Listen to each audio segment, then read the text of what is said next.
Hello mga kabayan at welcome na naman sa isa na namang episode ng The Nurse Chronicles. Sa videong ito ay tuturo ko sa inyo kung paano nga ba gumawa ng Umaris Plus account at magpa-schedule ng inyong prometric exam para maging nurse specialist dito sa bansang Saudi Arabia. Ngunit bago yan ay samahan niyo muna kami ng aking kaibigan na si Nurse Nathan na isang OPD nurse upang mag-almusal at pumunta sa isang grocery store dito sa Saudi Arabia. Panoorin lang hanggang huli ha kasi sasabihin namin kung magkano nga ba ang breakdown ng lahat ng gagastusin nyo sa inyong pagpoprometric exam. Kaya tayo na, simulan natin to!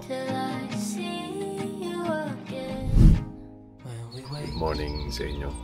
Medyo kaigising lang natin. Ngayong araw ay samahan nyo ako bumili ng bigas. Meron din ako ituturo sa inyo ngayon na sana makatulong sa mga nursing aspirant na pumunta rito sa Saudi.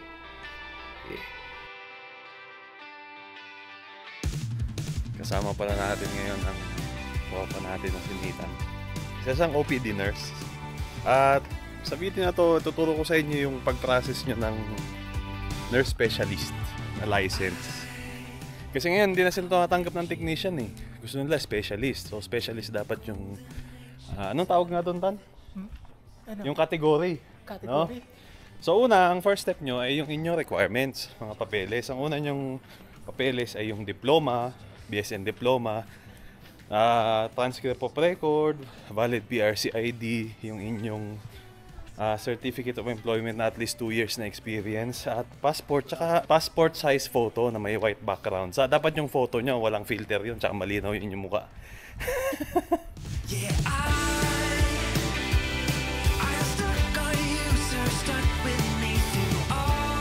Nandito kami ngayon sa shopping district.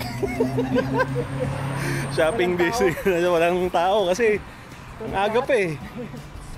So, yun, papeles. Sa papeles siguro mga gastos nyo doon, mga 500 to 1,000, no? Oo. Depende kung, kasi ano pa kayo, pamasahe, printing, yung panotary nyo pa. Yun, 500 to 1,000.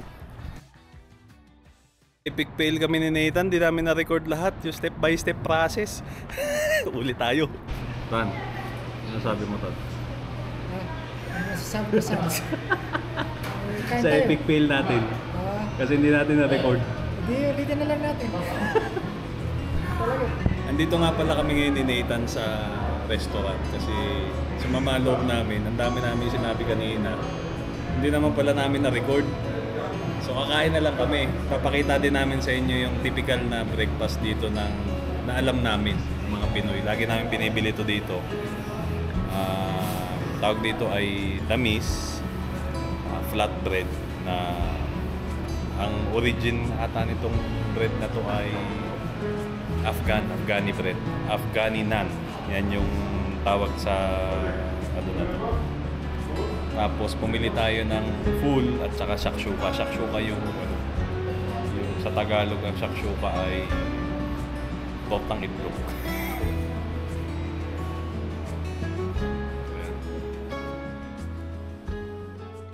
Ayan, tapos na kami kumain ni Nathan at kami ngayon ay pupunta na sa grocery. Grocery na mga bulaklak. Mga bulaklak. Ang mahilig ako dito yung yung peanuts. Kalahating kilo, 10 real. Ayan o. Kalahating kilo, 10 real. Tayo ng bigas, 6 real, 5 kg. Kala nyo, 26 pesos, no? Ito, jasmine rice. Premium jasmine rice, wag-wag. Ano lang ang bibili natin dito? Pabili na tayo ng bigas. Ngayon, tuloy natin yung data flow tutorial. Ay, data flow prometric exam tutorial. So, ayun. So, pagkatapos nyo na yung documents, ay susunod nyo na yung data flow. Kung may data flow na nga kayo, eh good news. Doon na kayo sa susunod na step. Pero kung wala pa... Ha? Naiwan na Nathan yung sombrero niya. Ayun o. Naiwan doon sa kainan. So kung wala pa kayong data flow, may ginawa tayong video tungkol sa data flow, paano mag-process. Step by step guide din yun, kasama yung mga gastos nyo. Lalagay ko na lang yung video, yung link dito, i-click nyo na lang. At kung may data flow na rin kayo, verified na kayo, ay good news kasi doon na tayo sa susunod na step. Ang susunod na step ay gagawa na kayo ng Mumaris Plus account. So yung Mumaris Plus account, parang yun yung inyong portal para asikasuhin nyo lahat ng tungkol sa licenses nyo dito. Punta lamang kayo sa website na to, www.portal.scfhs.org.sa. Ang link ay nasa description down below. At itong website ng Saudi Commission of Health Specialties o yung Mumaris Plus. Tapos piliin nyo yung sign up sa taas. Pagkatapos nun ay enter nyo ang inyong passport number, ang inyong birthday, at saka ang inyong nationality. Ayan, nakalagay dyan Philippines. Ayan, at i-fill up nyo lang tong form na to ng pangalan nyo, complete name. Dapat yung pangalan nyo enter dito ay kaparehas ng kung anong nakapangalan sa inyo sa passport nyo. Dapat completely identical. Ganun din sa inyong data flow. Tapos ang inyong address, ilalagay nyo rin.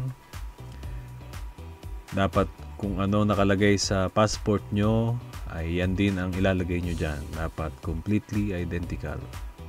Ayan, tapos ilalagay nyo lang dito yung email nyo. Yung mobile number ay hindi naman kailangan pa sa ngayon. Pero tatanungin kayo niyan pagka nakagawa na kayo ng account. So, ang susunod niyan ay gumawa kayo ng password na siguraduhin na matatandaan nyo. Pinakamaganda ay ilista nyo o i-save nyo sa inyong cellphone. Picture nyo. Tapos makakatanggap na kayo ng verification email sa email address na ginawa nyo. Pagkagawa nyo ng Mumaris Plus account at pag nag-login kayo, ito yung una nyo makikita, yung dashboard nyo. Mag-apply na kayo ngayon ng eligibility number. So ito yung dashboard ko, wala kasi akong makitang dami account. So pindutin nyo lang yung services at tapos ay pumunta lang kayo sa classification and registration. Hindi nyo makikita dito sa aking account kasi nakapag-exam na ako. So sa inyo makikita mo yan. Tapos, issuing eligibility numbers. Pagkatapos nun ay i-encode nyo lang yung mga necessary information tsaka yung mga documents na kailangan i-upload. At pagka kumpleto nyo na ay magbayad na kayo ng 200 riyal gamit ang inyong credit card or Mastercard, Visa card. At maghintay lamang ng 3 to 10 days para lumabas ang inyong eligibility number at pagkatapos nun ay pwede na kayong mag-proceed sa next step. Ang next step nga ay ang pagpaschedule ng inyong exam. Pumunta lamang sa www.prometric.com tapos mag-scroll down at pindutin yung Find Your Exam. Pagkatapos nun ay i-type nyo lang ang SCFHS at piliin ang SCFHS Saudi Commission for Health Specialties. Pagkatapos nun ay i-click ang schedule. Dadalhin ka nito sa exam scheduling page. At basahin ang candidate agreement. Ayan, maraming information dyan na napaka-useful at pindutin ang agree. Pagkatapos dyan ay ilagay mo ang iyong eligibility number na galing sa Mumaris Plus at ilagay rin ang first 4 letters ng iyong apelyido. At pagkatapos nyan ay piliin ang country kung nasan ka ngayon. For example, kung nasa Saudi Arabia ka or nasa Pilipinas. At pagtapos ay piliin ang available date and time na gusto mo para sa exam mo. So dito sa akin hindi ko na mapakita kasi wala akong eligibility number na maita-type. At pagkatapos niyan ay mapupunta ka sa isang page na i-review mo yung details na tinype mo at yung schedule ng exam mo. At ang exam fee ay around $90 around 5,000 to 5,500 depende sa exchange rate. At pwede mo tong bayaran gamit ang Visa card or Mastercard.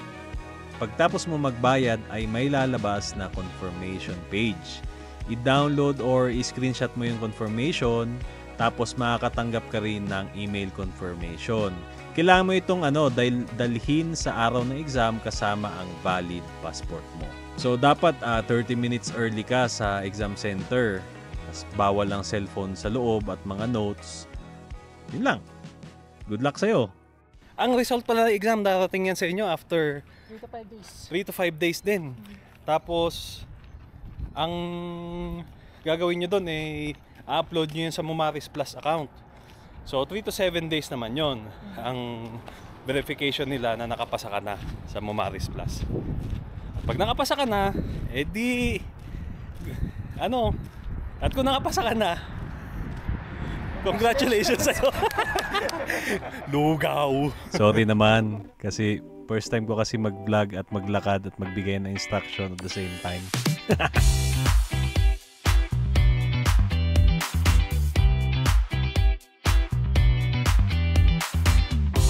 Yung gastusin naman dito Tan versus sa sahod. Versus sa sahod. Ayos no? Ayos Solve din. na solve. Oo, solve na solve. Wala ka po primahin sa Nakakaipon ka gastos pa ng dito? pagkain, nakakaipon ka pa. Kasi dito, para kasing probinsya to. Oh. Hindi ka makakagastos, hindi ka matutuksong gumastos kumpara sa ibang lugar na maraming tukso. Dito talaga makakaipon ka talaga. Ayun, di ba? Diba? So punta na kayo dito, mag-exam na kayo, galingan nyo sa exam. Ano tan yung rekomenda mong reviewer? Reviewer. Ano yun, recommenda sa akin nung agency ko dati yun, yung Exam Edge. Oh. Yung bang list ng mga questionnaire ba, ibibigay sa'yo, practice question yun. So ang ginagawa ko nung dati, araw-araw, sumasagot ako 20 question per day. Oh. Bayad yata ako ng 6,000. Unlimited yon. Oo, unlimited na yun. Ano yun, pre-recorded questions o may reviewer ka? Hindi, ano lang siya, questionnaire lang siya. Walang magtuturo sa'yo. Parang Questionnaire lang. computer-based na exam. Computer-based exam lang Reviewer. siya. Reviewer lang. Ayun. Kung interesado kayo, yun daw yung recommendation ng tropa natin. Walang bayad yan, walang sponsor yan ha. Exam Edge, baka naman. Ito nga pala ang breakdown ng lahat ng inyong gagastusin sa pag-apply ng inyong Prometric exam. O kabayan, hanggang dito na lang tayo. Hanggang sa susunod na episodes. Paalam!